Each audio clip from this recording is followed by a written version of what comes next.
అన్న నమస్కారం అన్న. చెప్పండి అన్న, బాగున్నారా? చాలా సంతోషమే. అడగంగానే నిన్న మొన్న బాగా బిజీ స్కెడ్యూల్ ఉంది, టైట్గా ఉన్నదంతా. అయినా మీ విలువైన టైం ఇచ్చిర్రు. సో ఎట్లున్నారు అంత పరిస్థితులు? ఇప్పుడైనా సద్దుమణిగినాయా అట్లనే ఉన్నాయా? మనం ఏదేమి ఉండదు లే అన్న, నడుస్తూనే ఉంటాయి. మీరు రెండోసారి పోటీ చేసిర్రు. సరే కొద్దిట్లో ఏదో ఒకటి గెలుపు, దాన్ని మీరు యాక్సెప్ట్ చేస్తూ అన్ని నియోజకవర్గాలు ఇన్ఛార్జ్ లెక్క, అన్ని నియోజకవర్గాలు మాజీ ఎమ్మెల్యే లెక్క సైలెంట్గా ఉండి మీ వ్యక్తిగత వ్యాపారాలు, వ్యక్తిగత పార్టీకి సంబంధించిన పనులు ఏదైనా చేసుకుంటూ ఉండొచ్చు కదా. ప్రతిసారి ఎమ్మెల్యేని ఫోకస్ చేస్తూ కాంట్రవర్షియల్ ఎందుకు మారాల్సి వస్తుంది? మేము రాజకీయ కుటుంబం నుంచి వచ్చినటువంటి వ్యక్తిని ఉన్నాను నేను. అంటే నా కుటుంబం ఏదో ఈ రోజు నుంచి ఏదో రాజకీయాలలో వచ్చి చేసినోడు కాదు నేను. నా తండ్రుల నుంచి రాజకీయాలు, నా పెద్దనాయన, మా తండ్రి, ఇదంతా 50 సంవత్సరాలు ఉంది రాజకీయ కుటుంబం, సుదీర్ఘంగా నడిపించినటువంటి కుటుంబం అది. ఇక అందులో భాగంగా నాకు వచ్చింది. నేను ఫుల్ ప్లేజ్ రాజకీయ నాయకుడు, నేను బిజినెస్ రాజకీయ నాయకుడిని కాదు, నేను పార్ట్ టైం రాజకీయ నాయకుడు. ఎవరికో బాగా ఉద్దేశించి చెప్తున్నట్టున్నారు. అంటే ఫుల్ టైం అంటే బిజినెస్కి ఫుల్ టైంకి ఏం తేడా? ఫుల్ టైం అంటే నేను రాజకీయం తప్ప ఇంకోటి చేయను కదా.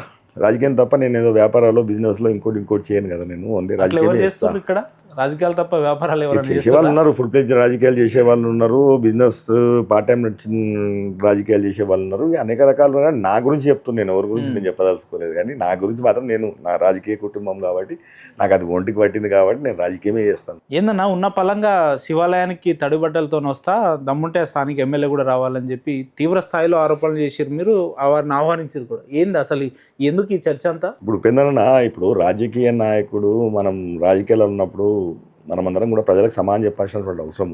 ఇప్పుడు మనం ఏది పడుతుంది అడ్డం పొడుగు మాట్లాడేసేసి నడవదు, మధ్యలోకి వెళ్ళి పారిపోతే అది రాజకీయ నాయకుడు లక్షణం కాదు, నాయకత్వం లక్షణాలు కావు. ఆరోపణలు చేసినప్పుడు ఆధారాలతో ఆరోపణలు చేయాలని చెప్తున్నాను. నేను చేసిన ఆరోపణలు కూడా నేను ఆధారాలతోనే నేను ఆరోపణలు చేయడం జరిగింది. అసలు ఆరోపణలు దేనికంటే నేను ఏదైతే 62 సర్వే నంబర్లో 5 ఎకరాలు ఉన్నటువంటి ఎక్స్ సర్వీస్ మెన్కి ఇచ్చినటువంటి జాగా అది గవర్నమెంట్ది. మళ్ళీ 64, 65, 66 అనేది ఒక 10 ఎకరాల లేఅవుట్. అది 93లోనే అయిపోయింది. ఆ లేఅవుట్ 93లోనే అయిపోయింది. 93లోనే ప్లాట్లు అయిపోయినాయి. 158 ప్లాట్లు చేసిరు, అది అమ్మేసారు. దాని తర్వాత మరి ఈ దుర్మార్గులు ఏం చేసిరంటే ఈ పవర్ని అడ్డం పెట్టుకొని అక్కడ ఉన్నటువంటి పక్కన ఉన్నటువంటి 62 సర్వే నంబర్లో 106 ఇండ్లు, అంటే ఒక్కొక్క ఇల్లు ₹1,00,00,000 అది అమీర్. 106 ఇండ్లకి 106 కోట్లు, అంటే 106 కోట్ల స్కామ్ చేసారు. ఇప్పుడు నువ్వు ఆ 5 ఎకరాలు కేటాయించింది శంకర్లాల్, 5 ఎకరాలు కేటాయించి శంకర్లాల్ ఎక్స్ సర్వీస్ మెన్కి ఆయన కొన్నాడు శంకర్లాల్. మళ్ళీ శంకర్లాల్ దగ్గర నువ్వు 62 నువ్వు 5 ఎకరాలు రిజిస్ట్రేషన్ చేసుకొని నువ్వు 62 సర్వే నెంబర్ వేసుకొని నువ్వు ఆ 106 ప్లాట్లకి నువ్వు చేయాలి కదా, రిజిస్ట్రేషన్ డాక్యుమెంట్స్ చేయాలి కదా. మళ్ళీ నువ్వు ఆయన దగ్గర నువ్వు కొంటే మళ్ళీ 64, 65, 66 సర్వే పక్క సర్వే నెంబర్, పట్ట సర్వే నెంబర్లు వేసి నువ్వు ఎందుకు డాక్యుమెంట్ తయారు చేయాల్సి వచ్చింది? నువ్వు కొన్నా అని మాట్లాడుతున్నావు, కొన్నాను మళ్ళీ ఆధారాలు ఇవ్వాలి కదా, నువ్వు డాక్యుమెంట్ పడేయాలి కదా. 5 ఎకరాలు నువ్వు కొన్నట్టు డాక్యుమెంట్ చూపించవు, పక్క సర్వే నెంబర్, పట్ట సర్వే నెంబర్లు వేసి ఎంక్రోజ్ అవుతావు. అంటే ఎంక్రోజ్ కావడానికి ఒక 50 గజాలు 100 గజాలు కూడా కాదు కదా అన్న. ఈరోజు 5 ఎకరాలు నువ్వు 106 ప్లాట్లు ఈరోజు నువ్వు 106 కోట్ల స్కామ్ చేసి ఈరోజు మళ్ళీ నాకేం తెలియదు, అన్యం పుణ్యం తెలియదు. ఈ 106 కోట్ల స్కామ్ తెర మీదకి ఎప్పుడు వచ్చిందన్న? మీకు ఎట్లా? ఇది నేను ఇంకోటి పోయిందన్న, నేను మా ప్రభుత్వం వచ్చినాక నేను కొట్లాడతలేదు వీటి మీద. ఇది మొదటి నుంచే ఉన్నారు. ప్రభుత్వం రాకముందు నుంచే నువ్వు చేసినటువంటి అవినీతి మీద అడుగున నేను నిందిస్తూనే ఉన్నా, ప్రెస్ మీట్లు పెడుతూనే ఉన్నా, అధికారులు కంప్లైంట్ చేస్తూనే ఉన్నా. కానీ ఆ రోజు ఉన్నటువంటి పరిస్థితిలో వాళ్ళందరూ కూడా అధికారులు వండుకుంటా, అధికారులు అందరినీ కూడా వాళ్ళకి ఒత్తిళ్లు గురి చేసి వాళ్ళందరినీ కూడా ఎక్కడ యాక్షన్ తీసుకోకుండా. ఏ సంవత్సరాలు ఉన్నారన్న మీరు? ఎప్పుడన్నా ఇప్పుడు ఏ సంవత్సరాలు ఉన్నారు మీరు? 2026 కదా. అవును. ఆ పార్టీ కాంగ్రెస్ పార్టీ అధికారంలోకి వచ్చి దాదాపు 2.5 సంవత్సరాలు అవ్వస్తుంది కదా. అంటే మరి 2.5 సంవత్సరాల నుంచి మీరు ఏం చేస్తున్నట్టు? మరి అవును, 2.5 సంవత్సరాల నుంచి మీ పార్టీ అధికారంలో ఉంది కదా, ఏం చేస్తున్నారు? 2.5 సంవత్సరాల సంధి కూడా నేను గతంలో దానికి నోటీసులు ఇప్పించిన, ఆల్రెడీ సర్వే చేయించి నోటీసులు అధికారులతో నోటీసులు ఇప్పించిన. ఆయన ఏం చేసిండు అని అంటే ఆ డాక్యుమెంట్స్ ఏవైతే 64, 65 పట్ట సర్వే నెంబర్లు వేసిండు కదన్నా, దాంతో ఏం చేసిండు ఈయన తెలివిగా కోర్టుకు ఒక స్టేటస్కో ఏదో తీసుకొచ్చిండు. ఏమంటే ఇది పట్ట సర్వే నెంబర్ అని చెప్పి, ఇక పట్ట సర్వే నెంబర్ అన్నాడు కోర్టులు ఇస్తాయి, గవర్నమెంట్ సర్వేకి ఇవ్వే కదా, దానికి పోయి స్టేటస్కో ఏమో తీసుకొచ్చుకున్నాడు. నేను ఈరోజు అధికారులను కూడా నేను ఫోర్స్ చేసేది ఏంటంటే 62 సర్వే నంబర్ ఏదైతే ఉందో దానికి సర్వే చేసుకొని 62 సర్వే నంబర్ గవర్నమెంట్ది, గవర్నమెంట్ హ్యాండ్ ఓవర్ చేసుకోవాలి కదా అంటున్నాను. గవర్నమెంట్ ఆ స్టేటస్కో ఉన్నప్పటికి కూడా దేని మీద ఉంది స్టేటస్కో? నీకు స్టే ఉన్నా స్టేటస్ కో ఉన్నా నీకు 64, 65, 66 సర్వే నెంబర్ మీద ఉంది, దాన్ని ముట్టుకోవాల్సిన అవసరం లేదు మనం.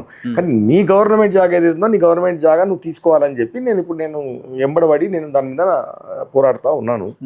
కాబట్టి ఇంకోటి అందులో ఇంకా నీకు అద్భుతమైనటువంటి విషయాలు ఉన్నాయి, అలా చాలా గొప్ప విషయాలు ఉన్నాయి. ఎంత పెద్ద దుర్మార్గులు వీళ్ళంటే 2019లోనేమో పర్మిషన్లు ఇస్తారు, గ్రామ పంచాయతీ పర్మిషన్లు తీసుకురు వీళ్ళు ఆ ప్లాట్లకి. డాక్యుమెంట్స్ ఏమో 2021లో పుట్టినాయి. ఓకే, పర్మిషన్ ఏమో 2019లో.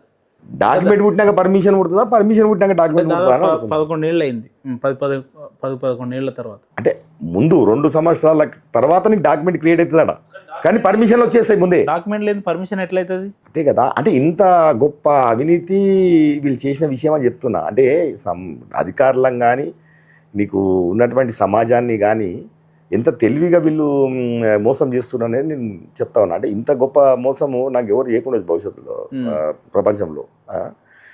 డాక్యుమెంట్ పుట్టినాక ఇవి కుడతాయి కదా, పర్మిషన్లు తీసుకుంటారు గ్రామ పంచాయతీలో. మొదటి పర్మిషన్లు వచ్చేసినాయి, 10 ఏళ్ల కిందనే వస్తారు. అంటే అధికారం దహంతో ఇష్టానుసారంగా అధికారులను బెదిరించి సాధ్యమయ్యే పనేనా?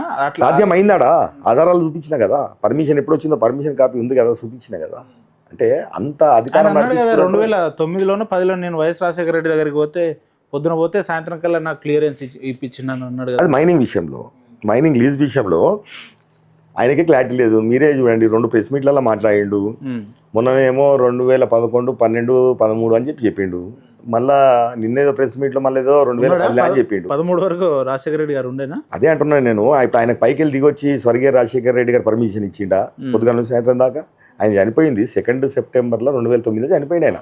ఈయన 10 అంటాడు, 11 అంటాడు, 12 అంటాడు. అంటే ఇవన్నీ ఏంటంటే అసలు ఈయనకి ఏ ఆధారాలు ఉండవు, ఏమి ఉండవు. ఇష్టానుసారంగా ఏదో మాట్లాడి మంది మీద ఏదైనా బట్టగాల్చి పడేసేసి వాని మనాన వాడు దూర్చుకుంటాడు, వాని కర్మ వాడు అనుభవిస్తాడనే టైప్